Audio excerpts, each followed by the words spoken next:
Well, welcome everybody. Thanks for joining us today. We have got a very exciting webinar planned for you today. We have a lot of participants and we're excited about that. This is a very highly attended webinar every year. This is all about move in and moving your student onto campus. My name is Michelle Thompson. I work in the Office of Student Experience here at the University of Utah.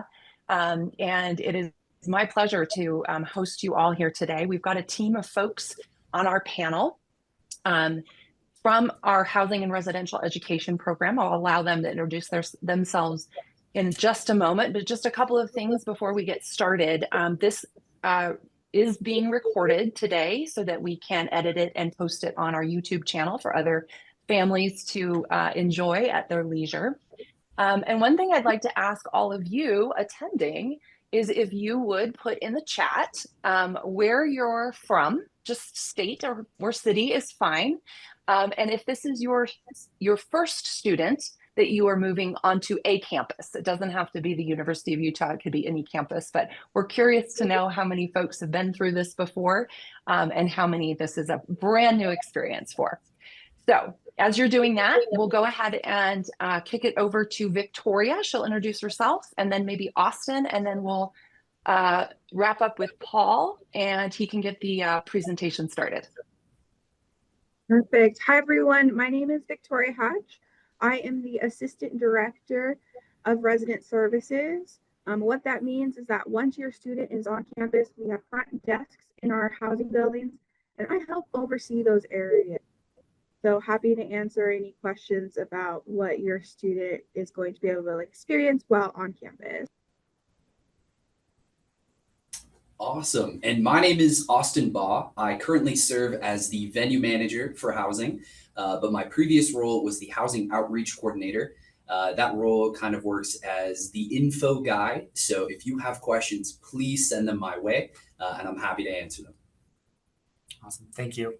And hello, everyone. My name is Paul Peterson. I'm the Director of Resident Services here at Housing and Dining Programs, or Housing and Residential Education, as it's known. So we are so excited to be speaking with you today and to talk a little bit about what living on campus looks like and what to look out for. So Michelle, am I okay to go ahead and dive right in? Dive right in, Paul. Hey, Okay. Trisha, I think we need to enable the chat. Can you see that? I'm having a hard time to do that. I saw that question. Let me look into that and I'll get back to you all. Okay, thanks. Go ahead, Paul. Sorry for the interruption. No worries. Like I mentioned, I think we have some of the best people in the business here to help you and answer these questions. So please ask away. We're here to help. But let me see if I can do this correctly and share my screen so that we can do this here.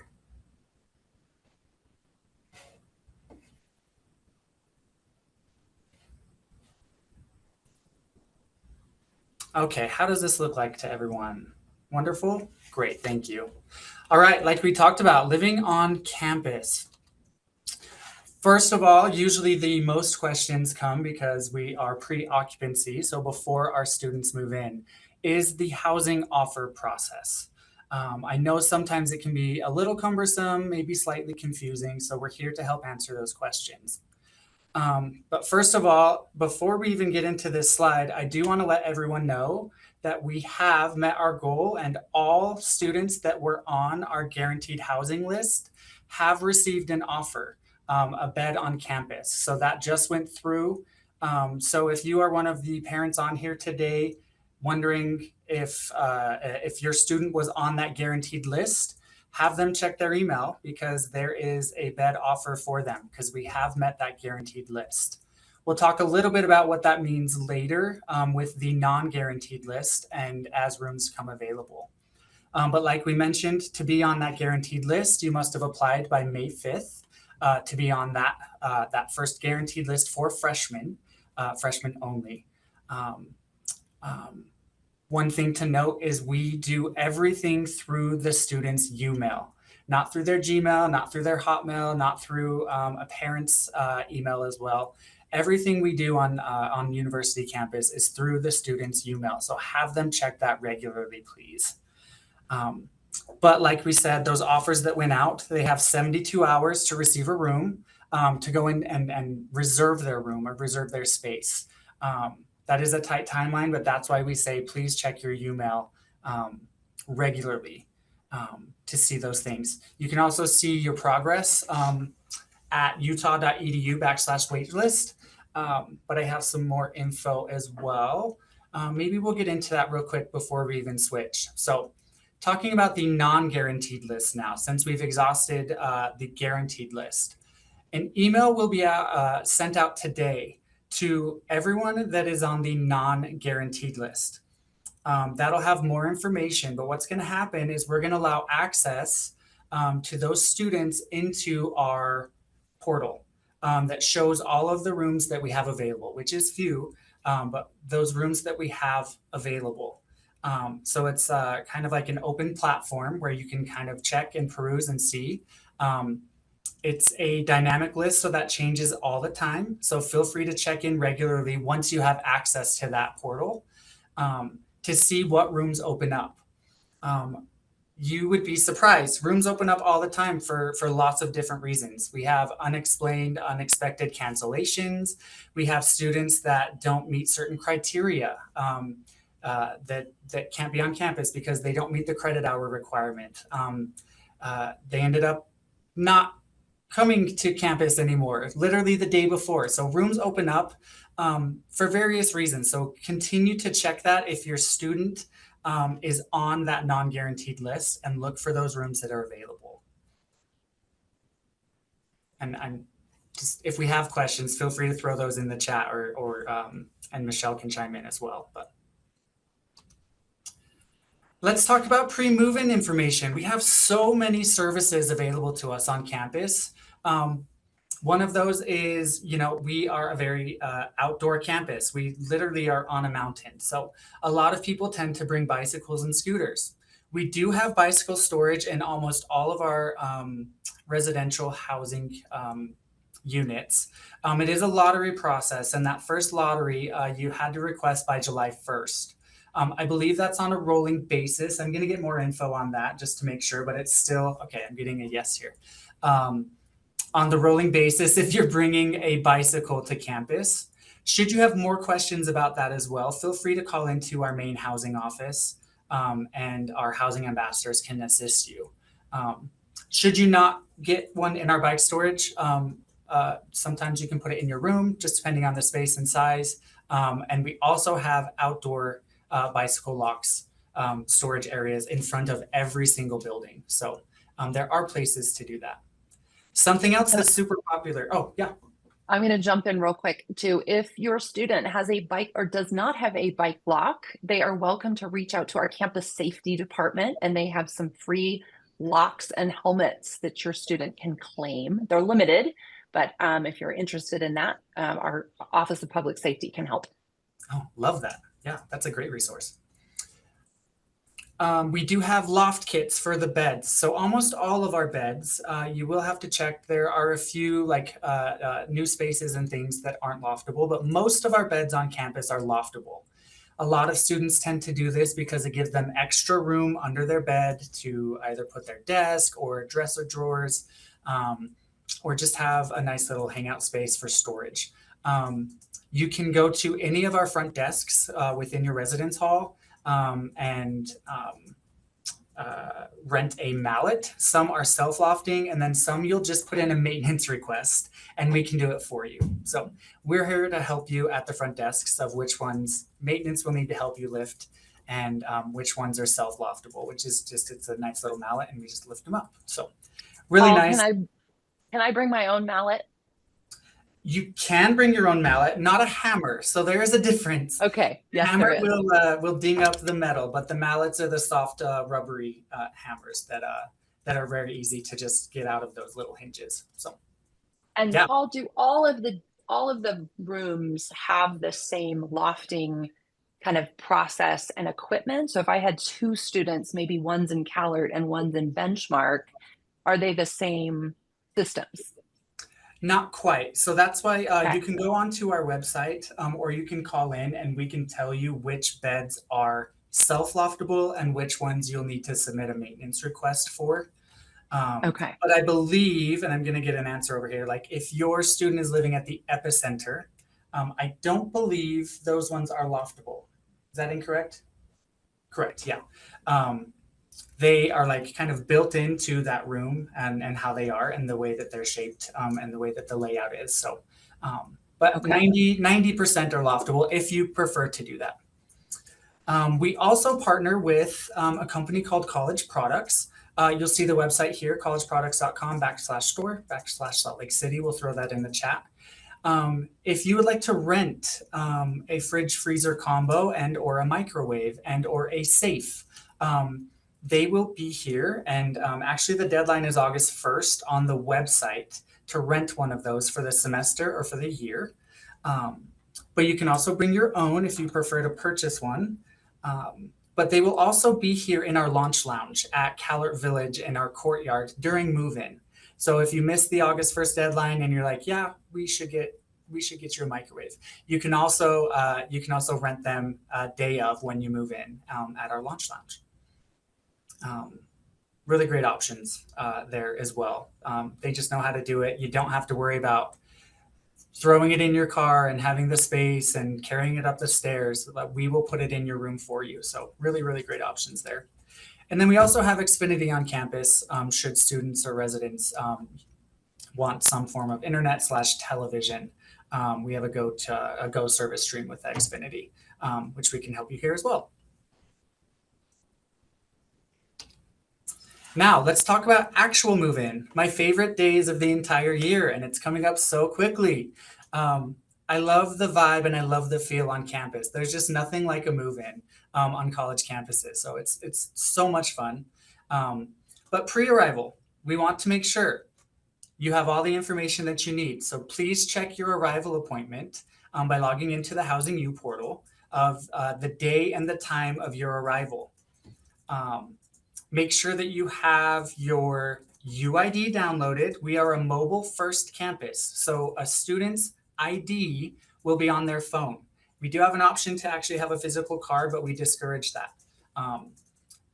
That is absolutely necessary before your arrival because that is how you tap into your residence hall. That's how you'll tap in for your meal plan. That's how you'll tap into campus events that are happening in the evening each night. So have your UID downloaded to your phone, and we'll provide instructions of how to do that in the website as well in the chat. And then a move-in email will be sent by the end of this week. So by end of day tomorrow on Friday. And that'll have your move-in QR code, which is just something really quick that we can scan, tap, and we can get you moved in and your key a little bit faster. So look for that as well. But all move-in emails should be sent by the end of this week. If your student is part of a university-affiliated group that requires an early arrival, their emails will be sent out shortly as well. So look for that for their specific time that may not be the 12th, 13th, or 14th. But what happens at move-in? How does move-in happen at the University of Utah campus? Let me provide like a little roadmap for you. All students for our regular move-in appointments will check in at the Union Building. So that is the first stop you will go as you arrive to campus, and that is where you will pick up your room key. From there, you will head, depending on where your residence hall is, straight to your residence hall or to a small staging area until we're ready for you to actually move your vehicle to the staging area. I say this because probably a lot of your students will be moving into CalArt Village. We have very limited parking at CalArt Village and Marriott Honors Community. So we run a very tight ship there to help you get in and unpack your things. So then you'll head straight to your residence hall. You'll roll up, you'll unload your things, and then you will move your vehicle. It's a very quick, but it's a very fast and a very tight process that we have down to a T. We actually have volunteers. I don't know if anyone heard last year, this year, but IKEA and TaskRabbit are our move-in partners, and they help us with move-in to help you get your things out of your vehicle. And then you'll move your vehicle as soon as possible out of that loading zone to a designated spot that we have. Most people will park at the stadium, and we have a shuttle running from 8 a.m. to 8 p.m. that will shuttle you back and forth to any of the spots on campus that you will need. And Our I regular think, shuttle. Paul, I think Spin Scooters is providing a whole bunch of scooters for those daredevils out there who would prefer to zip up the hill from the Rice Eccles parking lot back up to their students' dorm room. There'll be spin scooters all over campus during move-in, the 12th, 13th, Yes. and 14th of August. Yeah. Yes, and we will have a plethora down by the stadium should you not want to wait for the shuttle. They've been a really great partner. If you've ever been on campus during the season, during the semester, I have my own scooter. You can probably see right behind me. Michelle laughs every time I zip around in it. So, so we have all of these things in place. So check in at the Union, head to your loading zone. You'll unload, and then you will go park. And then we can shuttle you back, and you can spend as much time with your student as you would like, getting their stuff set up, everything ready, visiting our launch lounge. We have so many things happening around campus to welcome you and greet you. So we encourage that. But that's what you're anticipating. We literally have so many great people. People will be handing out waters and sodas. We have music playing. We'll have food and fun and games. A lot of our campus partners will be out and about greeting you as well. And then every night during move-in, we will have evening events for the students to attend as well.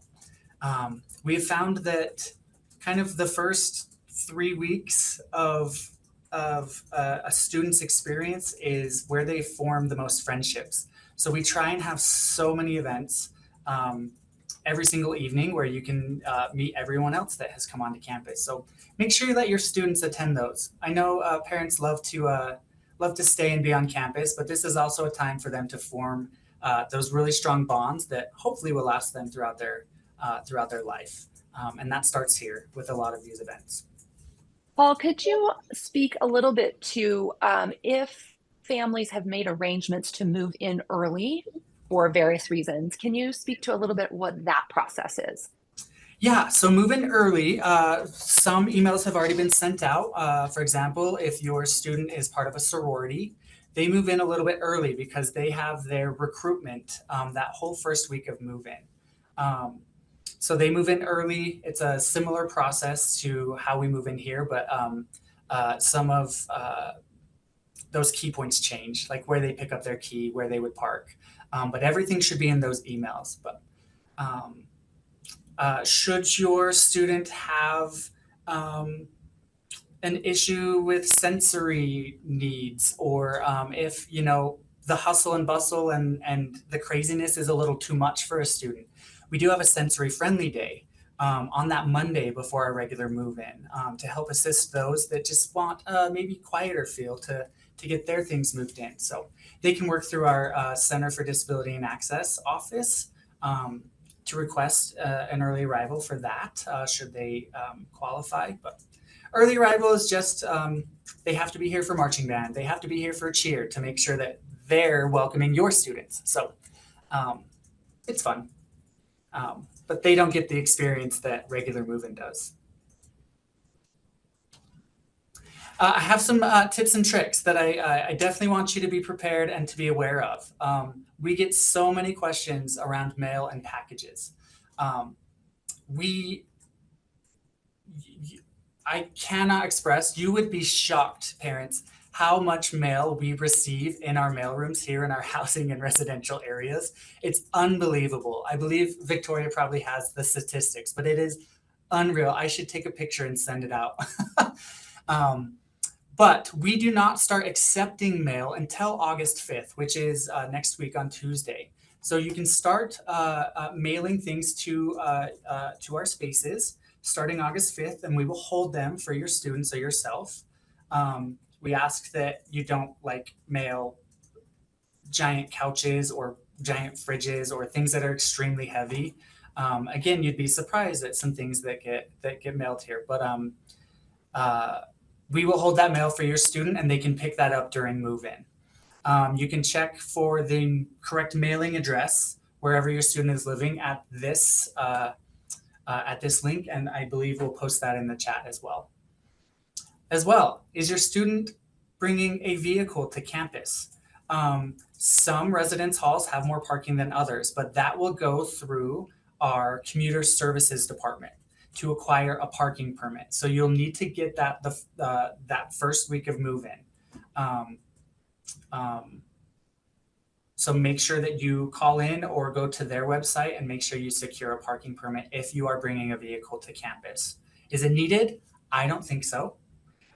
Again, I have my scooter, but we also have, as part of being a student, you have our TRAX line, which is wonderful. That gets you in and out of town and through our campus, and our bus shuttles around campus, and our UTA buses are all free of charge and complimentary as part of your UID. During move-in, we'll have red cards available. You can see what they look like here on the left of your screen. You can rent those out to help move your things, and we can help you as well. It's always helpful to label your items. Sometimes as they're getting pushed in and people are assisting and helping, it's just really nice with a name and a room number just in case something gets misplaced. But we will have plenty of staff and volunteers to help answer any questions and assist you with whatever you guys have and need. We'll have some tents in front of each residential living area. So go to those tents for our info desk. One of the big things that we find on campus is, I swear, the second we give a student a key, if they don't put it on a key ring or somewhere safe immediately, they tend to lose that. So most of our keys get lost on day one. So keep that key. We will actually show you the key before we hand it and place it into your hand. And then once it's in your hand, that becomes your responsibility. So please keep it in a place that you're going to remember, not just in your pocket where it'll fall out in your car seat as you're driving or as you're walking. Most of our keys get lost on day one. So please keep and hold on to your room key. And then lastly, just ask questions. We will have so many people on campus to help direct you and answer anything that you guys might need.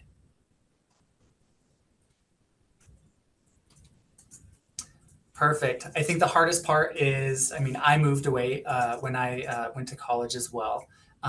And these are some tips that I wanted to provide about transitioning to campus and what that looks like for, especially a new freshman or someone that might be transferring as well. Hey, Paul. Yeah. Before we dive into that, just a few things I want to bring up that came in on some of the questions before our webinar today. And for everybody who's participating in the chat, this is awesome. Thank you so much. I know there was a question about somebody's got to pop off early. This webinar is recorded and will be posted on belong.utah.edu, and you can find lots of resources on that webpage as well. But we will get it up in the next few days. So a couple of questions, Paul, for you. What about hanging things on the walls and the doors in the students' rooms? Such a great question. We get this one a lot as well. We understand that students want their space to obviously reflect, who they are, and we want that to happen. Hanging things is acceptable. We are actually starting to shy away from command strips, which everyone is always like, oh, utilize a command strip. Those are fine, but we find when students go to remove a command strip, they rip it off the wall rather than tearing it off the correct way where it doesn't damage the paint. We would actually much more prefer push pins and very, very small nails when you're hanging things on the walls. That does not constitute as damage as long as it's not a large hole. I'm not super opposed to command strips, but again, that could result in damage when you're tearing those things off the wall at the end of the year and you have a giant strip or a rip of paint, or sometimes even the underlayment under the paint. But very small nail holes are completely acceptable. We understand that students are putting things on the walls, but try not to anchor and put those anchors in the walls. We do have to patch those and paint those, and that takes time and money and effort from our team to get ready each and every year after year. Sure. Does that help answer the question? Any other things about? I think that's great. That's interesting about the command strips because that's where my mind went. So thanks for that tip. So two questions about cleaning. So one is if your student is in a room that does not have a kitchen, but they maybe have a microwave and they've got some dirty dishes, what is your suggestion on where to clean those dishes? Gotcha. Great question. Depending on if there was more specific on what residence hall they're living in, most of our residence halls, if they don't have a kitchen in their room, have a community kitchen with very basic items, with sinks, microwave, fridges as well, which is in a community area. I believe all of our residence halls have a community kitchen in some form on their floor or in their hallway. So there are places to do those dishes and to even cook outside of your room to utilize that. Okay, great. Okay, one more cleaning question. I love this one. Should students prepare with cleaning supplies, vacuum cleaners, things like that? What's the cleaning situation in housing? Love that question. Actually, I am going to put that in a new slide next year. But if they are very privy and love their own vacuum and it's a small one and they can fit that, by all means bring that if you like to stay clean. But we do have vacuums and we call them cleaning buckets. It's literally a bucket with all of the cleaning supplies that you would need to clean your room and your space. You can rent those out at any of your residence hall's front desks. So we hand those out. We just need your UID and we can rent those out. We have vacuums and cleaning supplies. On top of that, a lot of other things as well, including small portable heaters and fans, should your room get hot or cold, games, gaming consoles, basketballs, frisbees. I mean, we have literally so many things. We just got hammocks and I don't know what some of those students, slack lines, because we have some slack lines around campus. So you can rent the slack line. So lots of things at our front desk, and we have a full list of those at each desk as your student comes to there. Perfect. Thank you, sir. You are welcome. Okay, tips for success while living on campus. I wish someone told me a lot of these things when I was moving as an 18-year-old for the first time, not knowing a soul. But the number one thing I could say is get involved. There are so many opportunities on campus to get involved. I just mentioned one of these things here is the Residence Hall Association, which is an association on campus that plans events. They hold council. If you have questions or want to bring certain things up around living on campus, it's kind of like the, I don't know if I should say this, but like kind of like the HOA on campus that, where your concerns can be heard and met. This is a student-run organization, and so they can help and assist that. But there are so many ways to get involved on campus. Michelle's office and team is actually a really great resource as well. Speaking of resources, we have so many resources. So if your student says there's nothing to do or there's no resources on campus, I'm here to say that's not true. For example, all of our residence halls on upper and lower campus, we have music rooms where you can practice with pianos that we get tuned all the time. There's a podcast studio that we just utilized recently in Callert Village. We have meditation spaces. There's equity lounges where you can go and have a quiet place to study or be with like-minded individuals. Adobe Creative Commons is a really great space where they teach your student all of the Adobe products and they get those for free. Lasan Studios has maker spaces, literally where you can go and create and make things out of wood, out of different materials, out of so many different things. And then we have gyms as well. The gym is on lower campus right around all of our communities, but we also have some gyms on upper campus as well. So utilize those because they are here for your students' use. Ask questions. I've mentioned this multiple times, but we have so many people here to help. But within the dorm themselves, you have your RA, your residence director, and your residence outreach coordinators to help with anything you may need about your room, about your roommate, about safety, about security, about rules, regulations. They are all here to help and to make sure that our policies are being adhered to. You can always stop by our main housing office. That's where I'm at currently. Feel free to always come and talk to me. Happy to help your student with anything. And then our front desks are 24/7. So even at 11 p.m. or 6 a.m., we do have someone at our front desks to help and assist your students should they ever have that need. Another big one we get asked a lot. I moved. I didn't know my roommate when I left, so I feel like I understand. We're really good friends now, but we understand that's not always the case. But we want to try and strive, to have them make new friends. But it starts with being honest with your roommate.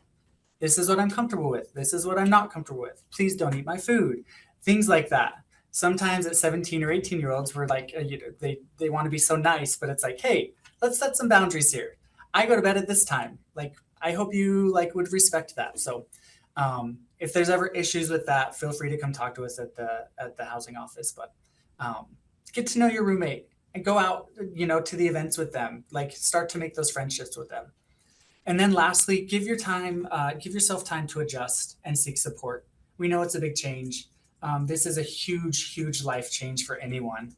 And it's okay to feel nervous, excited, homesick, and happy all at the same time. All those emotions are valid.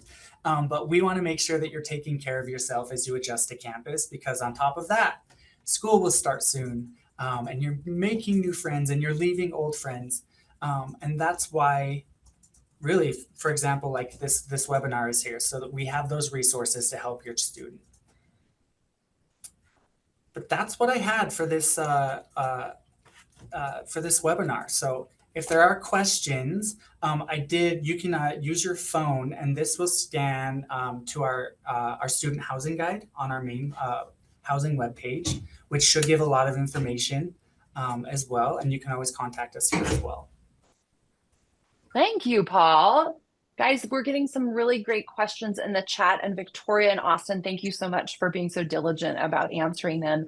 One of the themes I'm seeing emerge is there's been a lot of questions about where do you find out about things that are happening on campus during move-in or maybe those first few weeks of school. So let's give, Paul and I can both give some resources to you all. Our website, the Office of Student Experience, is belong.utah.edu, and we've just put that in the chat. From our website, there's tons of resources on there, and there's also a lot of information on upcoming events. If you scroll down the page, you'll see lots of stuff coming up in August, and that's a great resource for parents and students to kind of keep updated. We also put out a monthly newsletter called The Loop, which is an excellent resource to just kind of keep you on track for that first year, particularly as you start to navigate your way through this university environment. We've also got a phone number and an email, and that is monitored every single day. So we'll get back to you immediately. But from our office, we also have Utah Student Experience on Instagram, and we are constantly posting things to do. We are also constantly posting free things to eat or enjoy across campus, and that will become very, very active in these coming weeks. A lot of university departments put a lot of their information on Instagram. So if your student or yourself are active on social media, I would encourage you to kind of explore that world of the University of Utah. There's tons and tons of channels and fun things happening.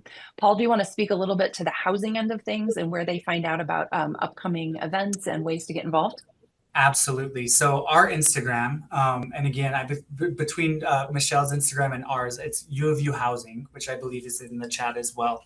That is where we post all of the events that are happening, also important updates that you shouldn't miss and things like that. Again, the official channel will be through the a student's U email, but all of those fun events are there. We have posters that go up as well as on all of our TV screens around our campus and community that shows all of the events that are coming as well.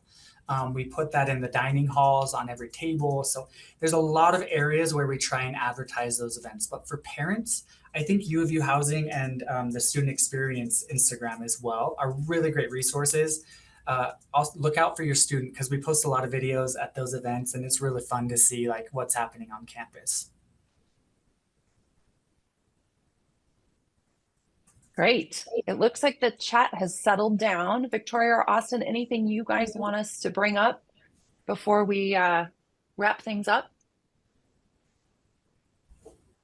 Just remember, we're always here for you. So if you have a question or anything that didn't get answered today, or you might think about it later, please do reach out to us. We are very reachable. If you call our front desk, if you call the main housing office, we will get your question answered or forwarded to the right department. So even if you're not sure it's a housing question, but a general question of the university whatsoever, please feel free to ask us and we'll definitely find that answer for you. Austin, anything to add? Austin's still in the chat, so he says he's good to go. He's busy. Okay. We are so excited to see you for Move-In. Please say you hi guys if you recognize our face. For those of you, yes, we'll all be out and about during Move-In. We would love to say hi, give us a high five. Stop by the Launch Lounge in Kellert Village on Tuesday, Wednesday, and Thursday. There'll be tons of just freebies and things to do and fun activities for you and your student to do together or separately. This will be recorded and edited and posted on our webpage, belong.utah.edu, in the next several days. It takes us a little bit of time to close caption it and edit it, but it will be up there. So feel free to access that. And we'll see you guys in 2 weeks. Thanks, everybody. Thank you. See you soon.